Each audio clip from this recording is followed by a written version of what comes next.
Oh, with the landscape. The mural's fine. Yeah. Landscaping, we have to. Are you? Ooh, I thought it might be something like Philadelphia's planning to do it. No, you got it right. What about the bushes down there? Are they actually seeding on or are they grown? No, this would be grown. These would be some kind of actual planting that sort of takes part in the mural, at least for a small part of time. And in fact, I was talking to the landscape architect today and coming up with some ideas about using plants of certain colors to work with the mural. So I think it's going to be real nice. That looks like the living there in the right Yeah. hand. Yeah, we have a steel worker. I'm not sure what a steel worker would look like in that period, but with a cap and a glove, big glove on, and his hand down on the wheel of this Griffin cannon, and a Civil War soldier to signify the contribution of the Griffin gun. You said it would be painted as if it were a sandstone Sculpture sort of rising out of the surface. You may have seen that kind of sculpture. It's low relief. It's kind of, yeah. And upper right is question earth. It's going to be a companion piece, and it hasn't been resolved yet. May I say this here? Oh, sure. At our Renaissance meeting tonight, I said, well, I mentioned it before, I thought it was quite an event when they had the wagon train come through here. And I thought that certainly deserved a spot in this particular thing. It was an event, and it was also the year that they had done the refurbishing of the downtown sidewalks and that and all, which was the first had been done in maybe 150 years. We still have the music we talked about at our last meeting, the organ, those ideas. And what you've tried to do, and Meg, as you said, there's people standing down there, was to, as we got from people like Mrs. Wyman, this was a very bustling metropolitan town where people came from all over. So that's what you've depicted there. I think it's excellent. The only thing I would like to see, can you have a whistle blow?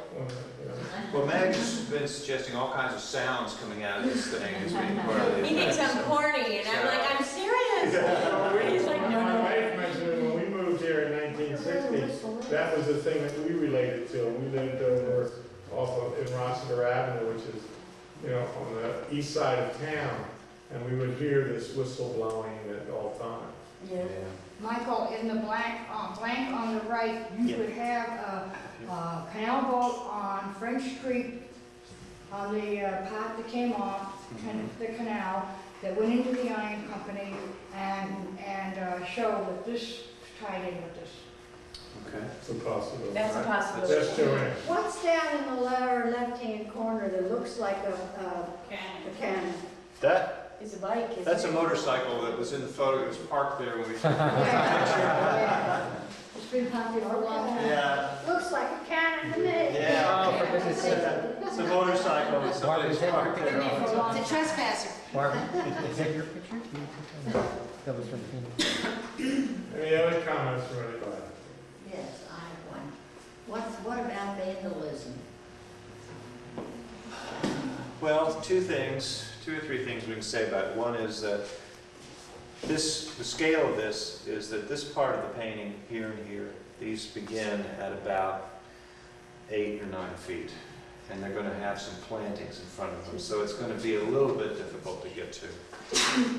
In the beginning, I thought that the landscape architect could put climbing vines in front of the wall and other things to keep people from being able to get up to the wall, and the painting would start, wouldn't start till about 10 or 12 feet up. Oh. That was my original idea, and these people actually could be moved up a little bit more without causing any interference with this concept. But the big problem is that the presence of these windows make you need to come down below them for your major central idea. And there's nowhere for this to go. If you push it up, it's just making it smaller. And when you have a big mural, that's kind of silly because you've got this huge wall you're not taking advantage of. But see, the thing about the vandalism is I would be so shocked. I mean, the one thing is that vandals aren't going to vandalize this because it's not going to be seen. Because they, would you want your thing on like a bright white wall, or would you want it on this? And it's really a very effective means of preventing vandalism. It'll make it far less likely than the wall now, and the wall is blank now. Did So you I say think that's a good thing. hasn't been that your experience in Oh, Philadelphia? I have in the middle of North Philadelphia where every single building is tagged to that people have their name. It's like a total trash heap, and then the mural will stay clean. It is a very effective means of deterring it. Just this, I think. I How would do be you, shocked how do you protect the paint on that kind of a building? From vandalism? Well, I think that From from where? wear and tear is, you can do a few things. You can put a coating on, you can put several coatings on top of each other. You can put a coating that protects against sun. You can put a coating that protects against weather. Yeah, Water, you put a coating on the wall before you begin that protects against anything coming from the inside. So we will do every stage of the preparation to make sure that it's to its fullest. There would be a coating on it so that you could wash it, and if you ever wanted to, if for some reason there was a fire or something and it's next door and the smoke would, for any inexplicable reason that there was a lot of dirt, it could be washed too. Based on your experience, Mike, that's gonna get morning sun, is that more? Yeah, that's a very good thing, because even in the morning, the afternoon sun, which would be the harshest, isn't going to directly, so that helps it last for, that's what you want in a So the mural direction wall. of it is Is good. primo for a mural wall, yeah. Right. Could be a little better if there's a skyscraper in front of it, but then you wouldn't see the mural from a distance. I think it's amazing how Mike, you took care of the chimneys, and that's part Yeah. of it. That was fun, the idea of using that right into the mural. Yeah. I think that's going to be, That was Michael's. Yeah. that's going to be one of the things to give people pleasure when they look at it, to see how that was worked out. So that's part of it. Michael, What did the Renaissance people think of it when they saw it? They loved it. they gasped. Yeah. They were totally speechless. So what's our next step? Raise the money? Buy a lot of bricks, sell a lot of bricks. Yes. We're going to be moving forward with the rest of this idea, and we're going to also be meeting with the landscape architect too, because this sketch here and these things, we had met together and discussed the issues involved, but we haven't worked closely enough yet, so there's going to be a little. There's 2 events, 3 events from now until October where a lot of people congregate. The first event is the Kimberton Fair at the end of July, which is an old-fashioned, what is it, one of the largest 4-H.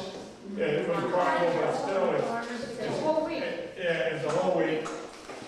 There is a place there possible, or what can we get from you that we could display to show bricks?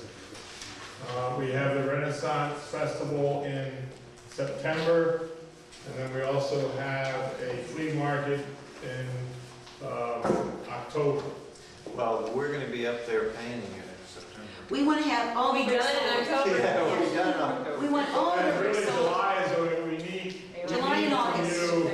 We need from you something that we can plan and have a booth at the Kimberton Fair to sell. What's the date? Okay, July that what? will be July the last week. 27th, 6th, No, 21st to the 27th. And this image is also, we could get as many of something that looked like this as Okay. needed, and We'll as have to it down. gets further along, keep Okay, colors so zeroed. if we get in touch with you like the middle of July, We'll be painting in the middle of July.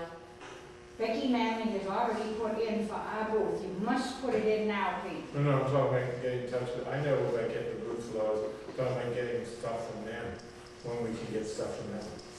Okay? This process was a Xerox enlargement, and it could be even bigger, and it was done in 15 minutes, and then they could mount it. And Sure. so in a day, you could take the original drawing, and it was. Lois, what I'm thinking about is not only What I have learned a from your Justin booth and how to inside, No, we gotta just walk Right. Years ago. and also maybe having a We couple gotta have locations. another one.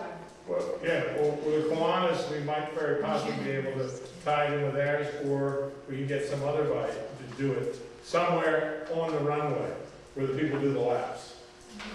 That's a, beside, you're in the hall, aren't you? All is in the hall. I know, so you've got the hall covered, basically. So what we have to do is find you know, a location outside where a lot of people don't go in the hall.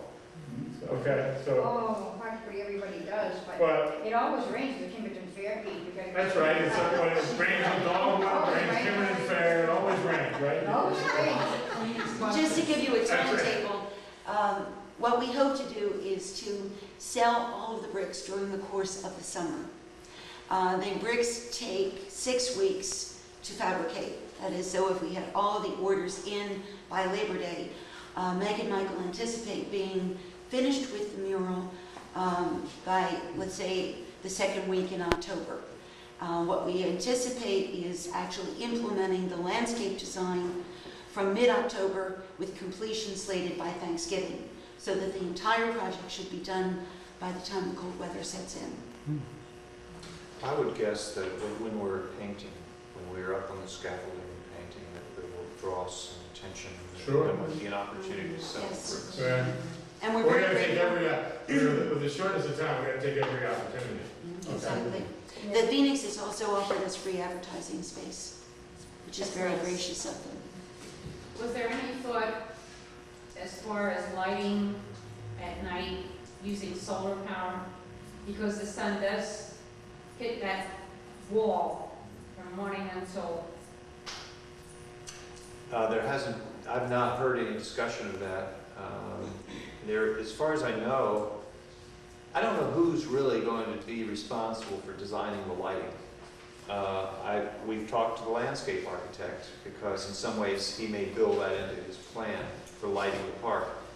But I think that's an idea that should be passed on to whoever really is the person who's responsible for solving the lighting problem. And I don't know who that is, but I think it should be mentioned when the time comes. I just, Committee. That'd be great. you said you're gonna brick up those 4 windows up top.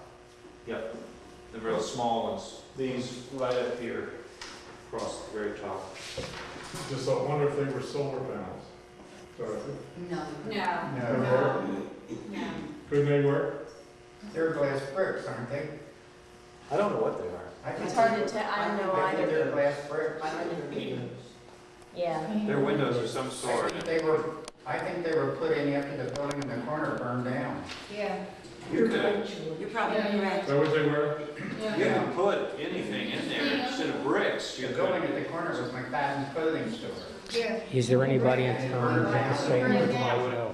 Or They you put wouldn't, those or windows the in. wall isn't, you wouldn't want, Yeah, yeah. well, Solar is whatever you interesting. cover that with. I mean, if there was a solar panel possibility, then they look a little small. I don't know anything about solar. I don't either. Is there anybody in Phoenixville who does, who's active? We'll find some of them. I have the information booth in there too.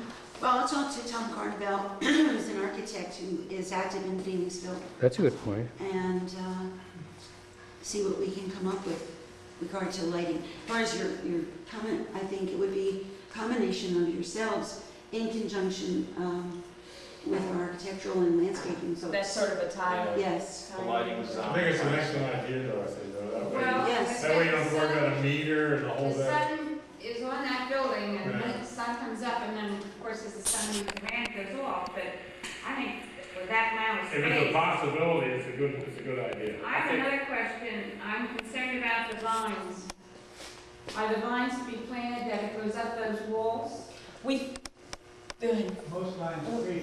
It's, I think we're tending away from the vine up the wall idea with this design. Because that will eat the cement that's on that Yeah. building. You're very right. Yeah. It's something that would be have to be checked with the You paint. gain nothing I was by going to the say, vines. what's the use of having a mural if you're going to have vines covering it? well, we were using them to we were using them to block access to They the have to mural be at the trimmed ground and level. Since he had to bring the paint. But- I think we're leaning away to that anyway. Yeah, But I think we're leaning away you're from it. right about that in the paint. You don't want, These are more like evergreen shrubs here.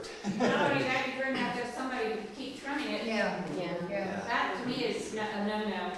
You low maintenance, I We have think, is George always Hinkle, he'll take care of key. it. Are you gonna have We had a couple questions over here. The too. information? Yeah. Waiting longer. Along those lines, who will assume ownership for the upkeep of the park once it's done? Well, there's several I will. questions we have. I know that's not.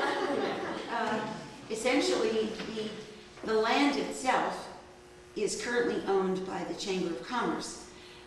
Technically speaking, the mural was owned by all of us. Right. PEDCO being a nonprofit organization, which is another thing about the bricks that are purchased. It is a charitable deduction that can count for folks on their income tax. To answer your question about the upkeep, I think the Inter-Service Club has been looking for a project. They have a dinner, they have a golf outing. To me, it seems as though this is the ideal project for a rotating year of maintenance of Renaissance Park. Would be something that wouldn't be too much for a club to deal with, because it would be a finite period of time, and on a yearly basis, each club could assume its stewardship of the park for a given year. Okay. And my second question is, when will the final ideas for the rest of the drawing be completed? Before the mural starts, within the next few weeks. I think there are a lot of good ideas. It's just a matter of popping them in there. You know, basic. I think we've heard. Along the lines of solar panels, you wouldn't want to put solar panels in that. I think that would kind of spoil the whole mural if you had solar panels up there. Yeah. And the second question was, what type of lighting have you done? I've seen one of the buildings in Philadelphia, which I thought was beautiful that you did.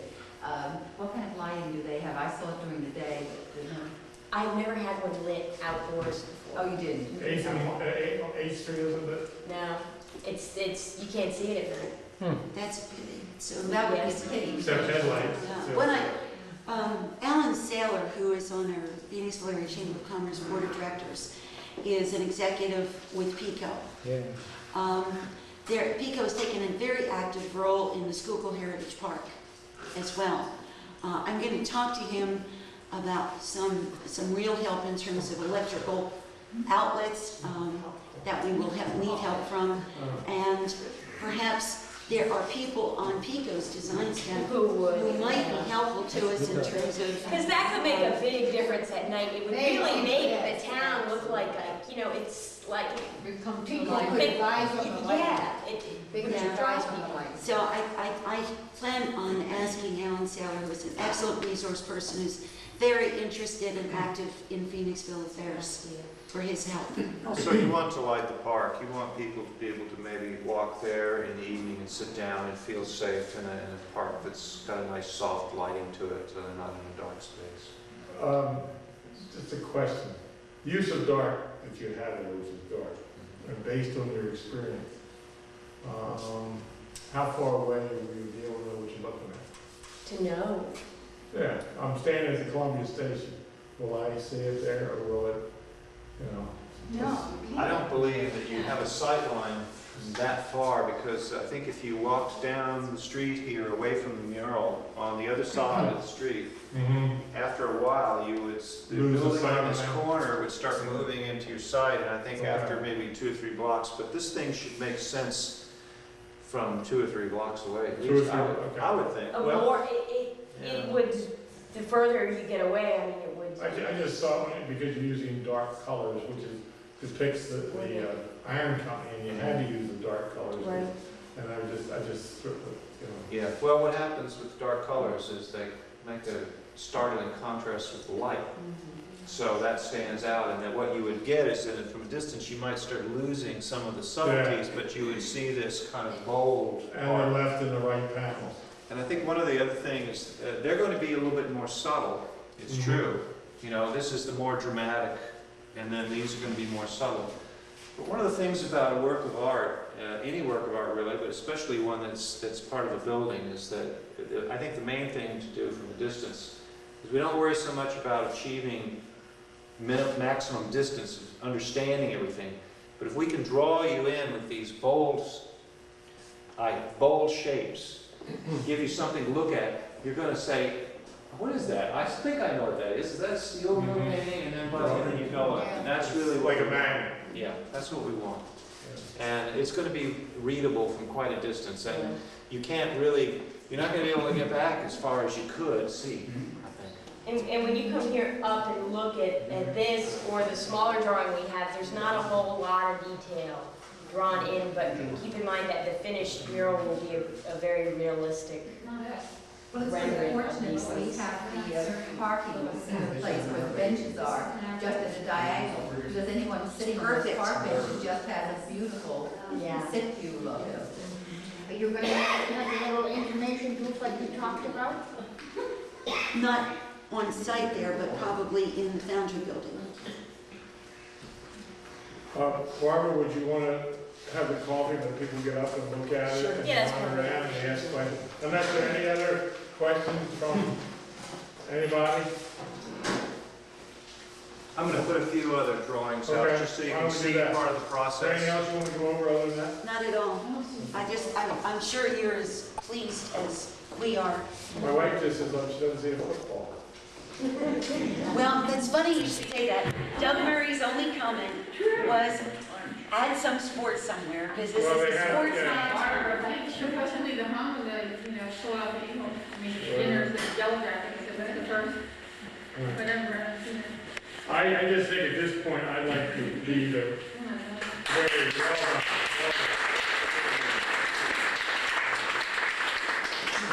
I didn't realize we could explain it so well that you picked it up, because I thought, it's Well, great. you're good people. All right. Lois, can I have you?